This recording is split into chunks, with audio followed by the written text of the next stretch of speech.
let's go ahead and catch this banter. She has really serious rules about saving her voice before and after the show, and she's not going to break that rule for you, Mr. Kelsey. And so I don't care how good you dance. Yeah, exactly. I don't care how adorable that smile is, and that you made me in a cute little bracelet. Right. Yeah, take a number, sir. Yeah. But then it all worked out. He was very persistent, and here they are now, and we had the engagement announcement. My phone went off like a public figure died. Like you would have thought that an asteroid was about to hit the earth. I got like bing, bing, bing, bing, bing, bing, bing, bing, bing. And I'm like, excuse me, to my client, I have to take this. And I realized what was going on. I think my biggest thing though is why is there always a scapegoat in all of this? With Tom Brady, yeah, it was because she was cheating. We don't know how long that relationship was really ever over for, and they just it was just a piece of paper, before we got wind of it. Correct. Yeah. Tony Romo and Jessica Simpson years ago, right? Yeah. He was distracted. No, he just was getting older and it had run its course. Absolutely. Yeah, exactly. Here I am, Monday morning quarterbacking, but still, stop. We are not the scapegoat. Why is there always a scapegoat in a situation that has a negative connotation? And why is it always the woman? Yeah. That's true. Yeah. Maybe they just need to suck it up and do their job. Because that's what it is. I mean, every day in corporate America, people are distracted by their private lives and they go to work and do their goddamn job. That's true. Especially, like, even super high power, high pressure, executive positions, and shit happens and they go to work. I'm sorry. Being a quarterback or being in that kind of position, yeah, a lot of people are watching, but it's not like you're curing cancer on TV. So calm down, go to work, pass the ball. All right, but there's so much stake put into this stuff where UFC fighters, right? You have Conor McGregor cheating on his, I guess she's his fiance, and you don't hear about that. Well, she did this to him. You're not hearing that, and you're also not hearing, well, he did this to her. It's a moot point. Yeah. Right? It's a moot point. Yeah. I will always hear Joey from Friends in my head when I hear that phrase. I'm sorry, it's a what point? It's a moo point. A moo point. It's a moo point. Oh, I love it. So frustrating. All right, well, shall we? We shall. All right, let's see if it all works. It's gonna come together.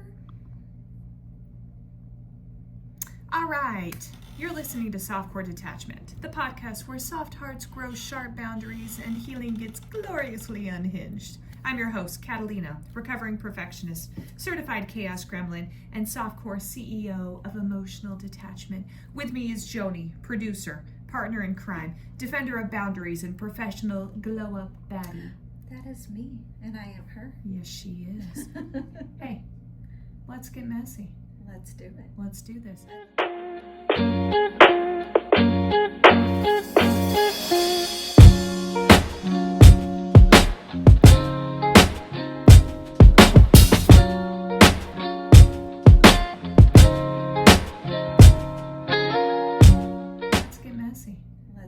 Let's do this. I love mess. Yeah, we do, and we are. I'm such a mess. Well, that works out well, because this is episode 1. This is it. We're starting a podcast. I showed up today super messy. Yeah. Fix me, please. Okay. And that's what we're doing in real time. Yes, that's like the whole point of this. Thanks for listening. We created this podcast mostly with the push of producer over here, fellow boss bitch, because we are a mess and we needed it. And we wanted to talk this through while it was happening. So just like all of Softcore Detachment, we needed a space for our own healing. This was happening in real time.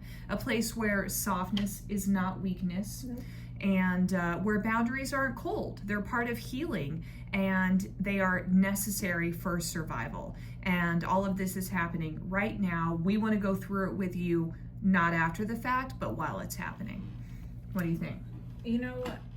I love it. I love the concept, but I have to know the origin story, where this came from. How was this born? Ooh, okay. You know I love telling this story because I it's love very hearing fun. it. Aw, that's so sweet. Thank you. Thank you. All right. Well, I went over this in the blog that I wrote when I first started the website, but I do like to go a little more in depth right now, if y'all will listen. So I like telling the beginning of this story because of the visual of it. And that's me in a hotel room in the middle of nowhere, Utah. The town is literally called Blanding. The word bland is in the name. I love Utah.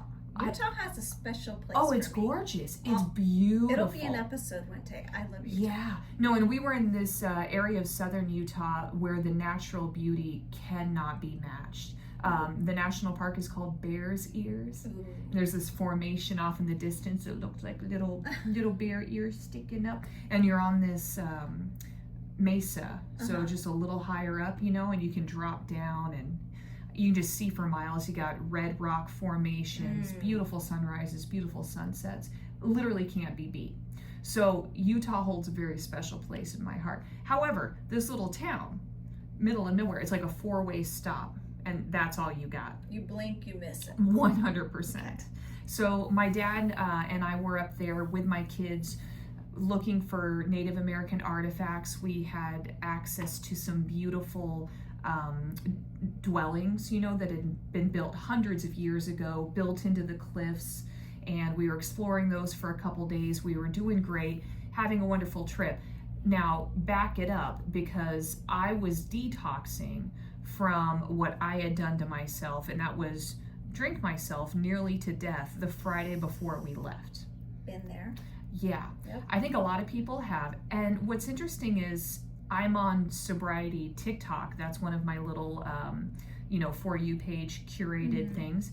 And I think a lot of people in their 40s accidentally backed themselves into this corner. It starts with social drinking. It starts with drinks on a Friday night to unwind, different things like that. And before you know it, you're drinking nightly. You can pound down like a whole bottle of Fireball to yourself. And that's what I was really good at. And the problem is you don't recognize it in real time while it's happening. Yeah. So that Friday night, it was super bad, and I'm not proud of it, but at the same time, I'm not ashamed to talk about it because I think it gives other people permission to say, oh shit, yeah, no, I'm there too. And I'm 10 days sober, or I'm 5 years sober. I've had that conversation with a lot of people. And today is 98 days sober for me. Ooh, congrats. I cannot wait for that little ticker to go 100 days. Yes. That's a huge accomplishment. Almost there. I'm really excited. So I'm driving with my dad and my kids up to Utah. I can feel the cinnamon and the booze out of my pores.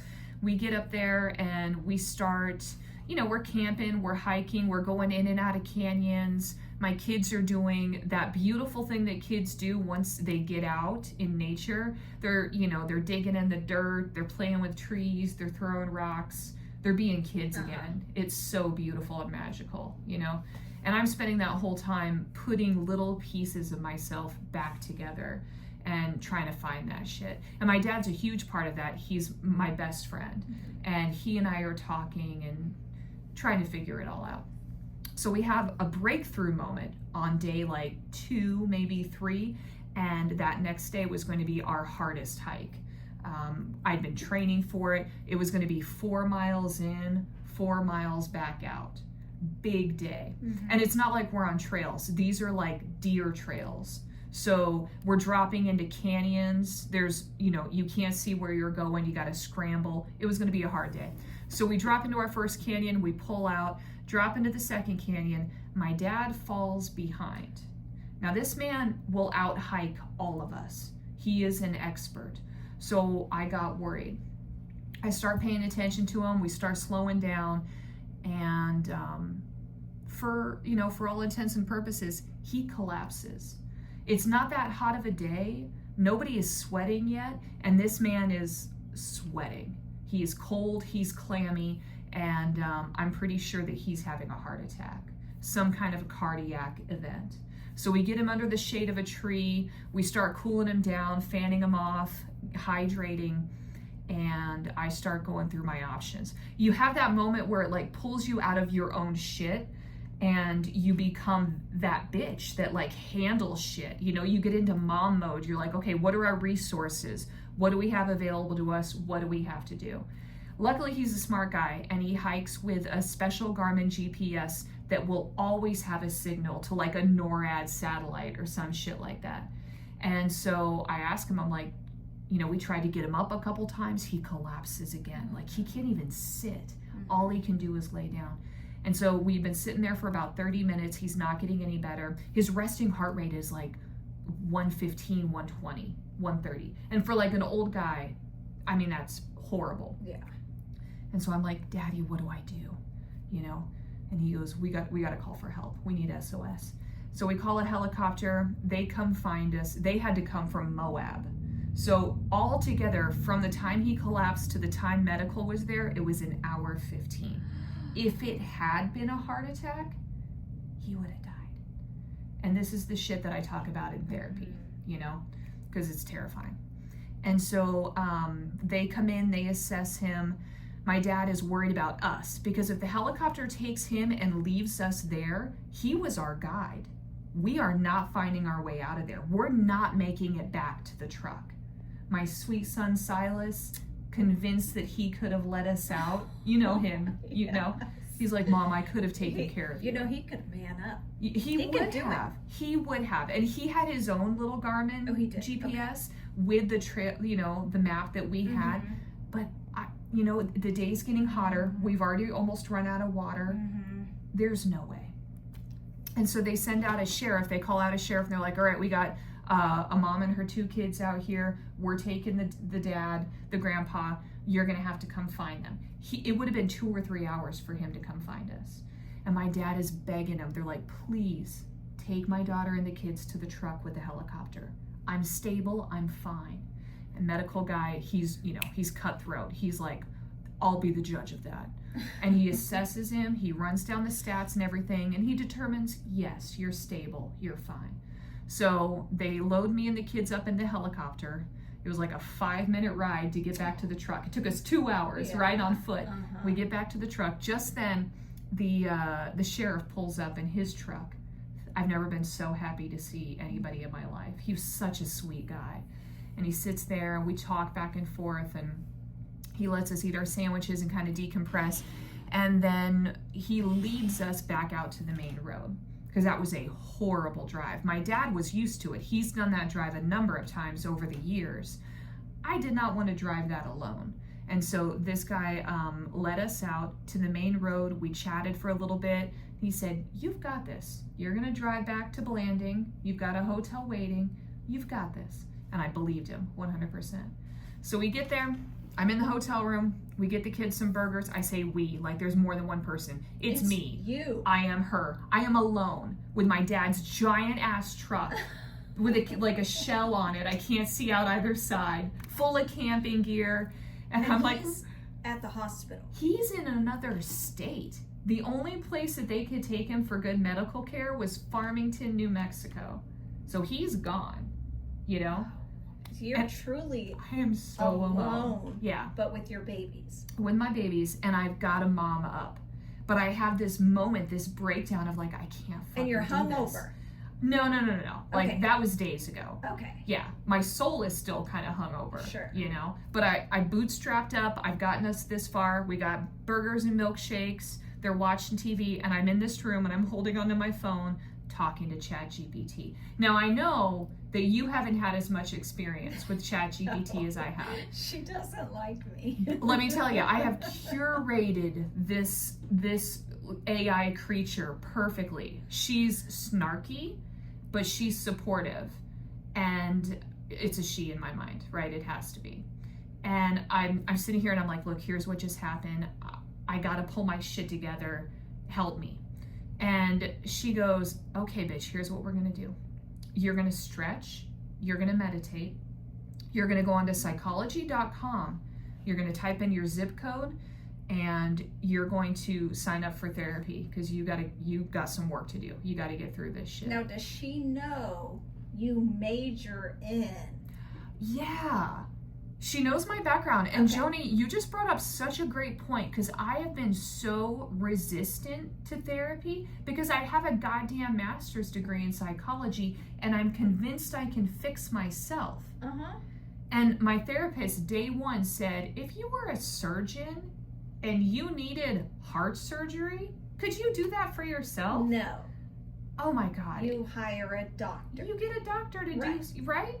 It made so much sense in my brain. I was like, oh, that's right. You can't fix yourself when you're broken. You need somebody else, on the outside to look in and be like, you need, here's the shit you need to do. It was so helpful.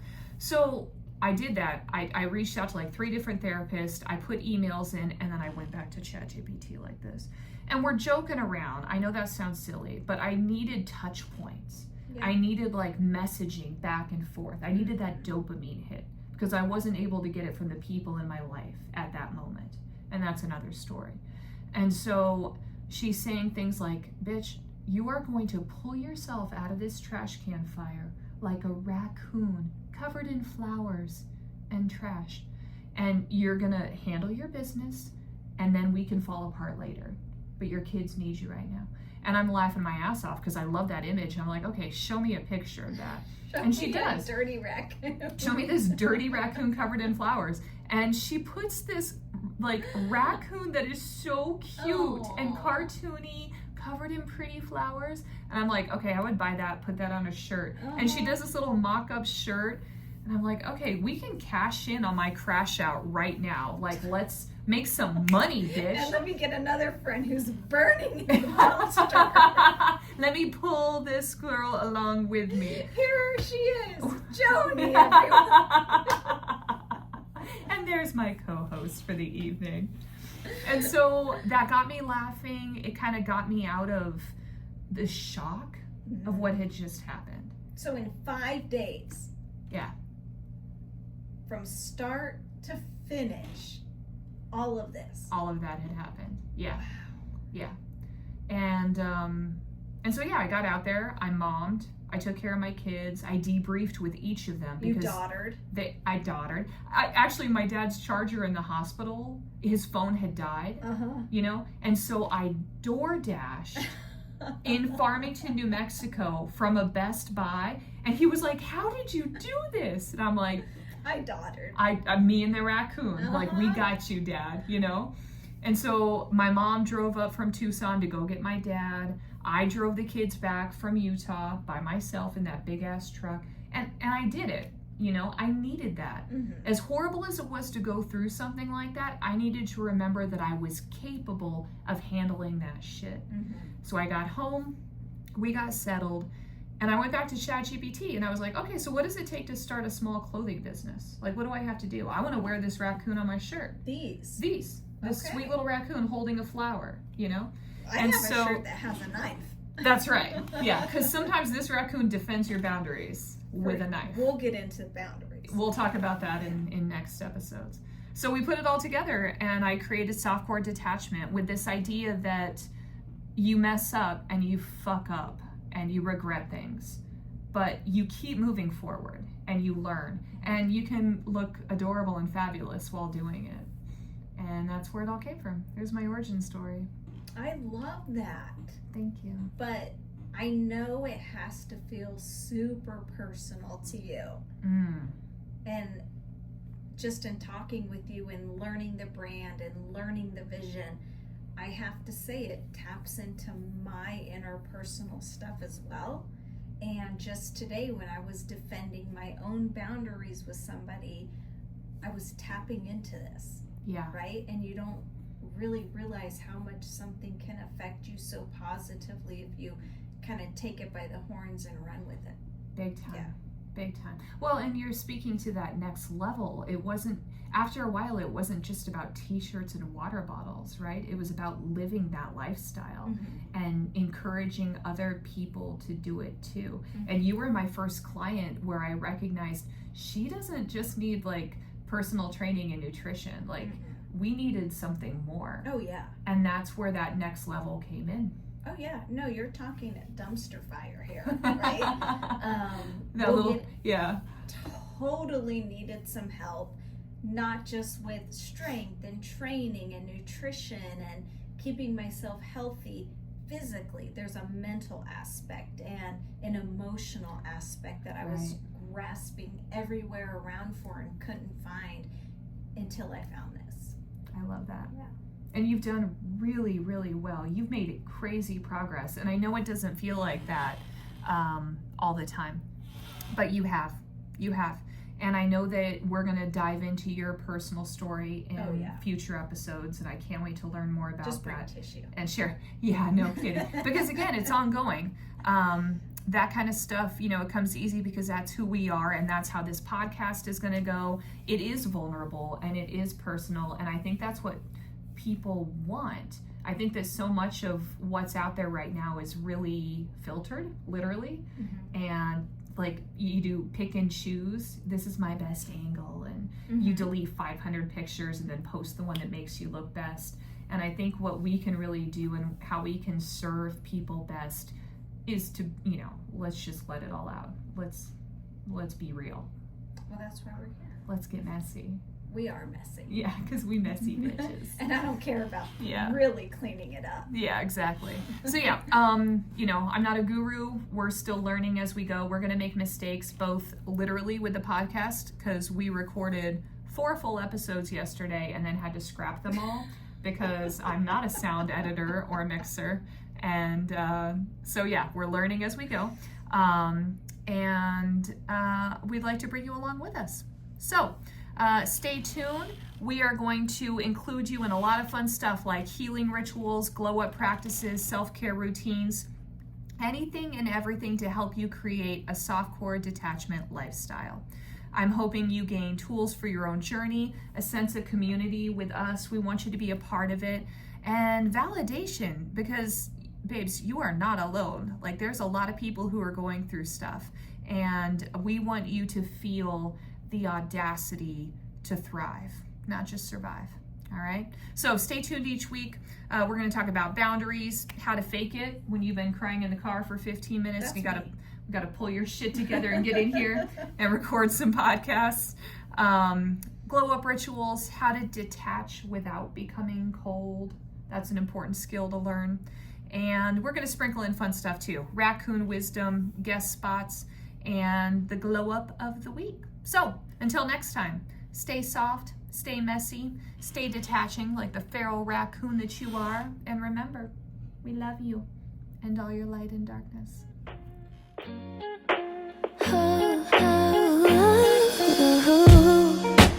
Thought that I would be a bit at peace by now. Yeah, you're lying in the shadows of my room. Oh, always heard your voice, I forget the sound.